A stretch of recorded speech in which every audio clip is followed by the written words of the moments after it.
ಇನ್ನು Telegram app ನಿಷೇಧವನ್ನ ಎತ್ತಿ ಹಿಡಿದಿದೆ ದೆಹಲಿ ಹೈಕೋರ್ಟ್.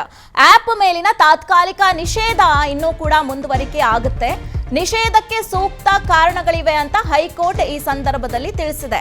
ನೀಟ್ ಪರೀಕ್ಷೆ ಹಿನ್ನೆಲೆಯಲ್ಲಿ ಟೆಲಿಗ್ರಾಮ್ ಅನ್ನ ಇದೀಗ ಸರ್ಕಾರ ನಿಷೇಧ ಮಾಡಿರುವಂತದ್ದು. ಹೀಗಾಗಿ ಜೂನ್ 22ರವರೆಗೆ ಟೆಲಿಗ್ರಾಮ್ ಆಪ್ ನಿಷೇಧ ಆಗಿರುತ್ತೆ. ಈ ಒಂದು ವಿಚಾರಕ್ಕೆ ಸಂಬಂಧಪಟ್ಟಂತೆ ಇದೀಗ ನಿಷೇಧಕ್ಕೆ ಸೂಕ್ತ ಕಾರಣ ಇದೆ ಅಂತ ಹೈಕೋರ್ಟ್ ಟೆಲಿಗ್ರಾಮ್ ಆಪ್ ನಿಷೇಧವನ್ನ ಇದೀಗ ಎತ್ತಿ ಹಿಡಿದಿರುವಂತಹ ಮಾಹಿತಿಯನ್ನ ನಾವು ನೋಡ್ತಾ ಇದ್ದೀವಿ.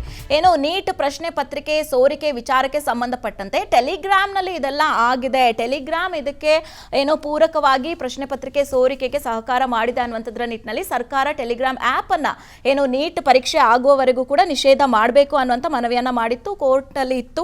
ಇದೀಗ ಕೋರ್ಟ್ ಟೆಲಿಗ್ರಾಮ್ ಆಪ್ ನಿಷೇಧವನ್ನ ಎತ್ತಿ ಹಿಡಿದಿದೆ. ಹಾಗೆ ನಿಷೇಧಕ್ಕೆ ಸೂಕ್ತ ಕಾರಣಗಳು ಇದೆ ಅನ್ನುವಂಥದ್ರ ನಿಟ್ಟಿನಲ್ಲಿ ಹೈಕೋರ್ಟ್ ತಿಳಿಸಿರುವಂತದ್ದು. ನೀಟ್ ಪರೀಕ್ಷೆ ಹಿನ್ನೆಲೆಯಲ್ಲಿ ನೀಟ್ ಪರೀಕ್ಷೆ ಮುಗಿಯುವವರೆಗೂ ಕೂಡ ಈ ಒಂದು ಟೆಲಿಗ್ರಾಮ್ ಯೂಸ್ ಮಾಡೋದಕ್ಕೆ ಅವಕಾಶ ಇರೋದಿಲ್ಲ, ನಿಷೇಧ ಆಗಿರುತ್ತೆ. ಹೀಗಾಗಿ ಕೋರ್ಟ್ ಕೂಡ ಇದೀಗ ನೀಟ್ ಪರೀಕ್ಷೆ ಹಿನ್ನೆಲೆಯಲ್ಲಿ ಟೆಲಿಗ್ರಾಮ್ ನಿಷೇಧಿಸಿದೆ. ಅಷ್ಟೇ ಅಲ್ಲದೆ ನಿಷೇಧಕ್ಕೆ ಸೂಕ್ತ ಕಾರಣ ಇದೆ ಅಂತ ಕೂಡ ಹೈಕೋರ್ಟ್ ತಿಳಿಸಿದೆ.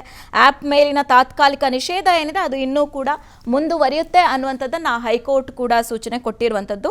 ಟೆಲಿಗ್ರಾಮ್ ಆಪ್ನಿಂದ ನೀಟ್ ಪರೀಕ್ಷೆ ಸೋರಿಕೆ ಆಗಿದೆ ಅನ್ನುವಂತಹ ಆರೋಪ ಕೇಳಿ ಬರ್ತಾ ಇದೆ. ಅದರಲ್ಲೇ ಪ್ರಶ್ನೆ ಪತ್ರಿಕೆಗಳು ಶೇರ್ ಆಗಿದೆ ಅನ್ನುವಂತಹ ಮಾಹಿತಿಗಳು ಕೂಡ ಸಿಗ್ತಾ ಇದ್ದಂಥದ್ದು. ಈ ಒಂದು ನಿಟ್ಟಿನಲ್ಲಿ ಅದು ಈ ಬಾರಿಯೂ ಕೂಡ ಆಗಬಾರ್ದು ಅನ್ನುವಂಥ ನಿಟ್ಟಿನಲ್ಲಿ ಮುನ್ನೆಚ್ಚರಿಕಾ ಕ್ರಮವಾಗಿ ಸರ್ಕಾರ ಟೆಲಿಗ್ರಾಮ್ ಆಪ್ನ ಬ್ಯಾನ್ ಮಾಡೋದು ಅಂದ್ರೆ ತಾತ್ಕಾಲಿಕವಾಗಿ ಬ್ಯಾನ್ ಮಾಡೋದಕ್ಕೆ ಸೂಚನೆಯನ್ನ ನೀಡಿತ್ತು.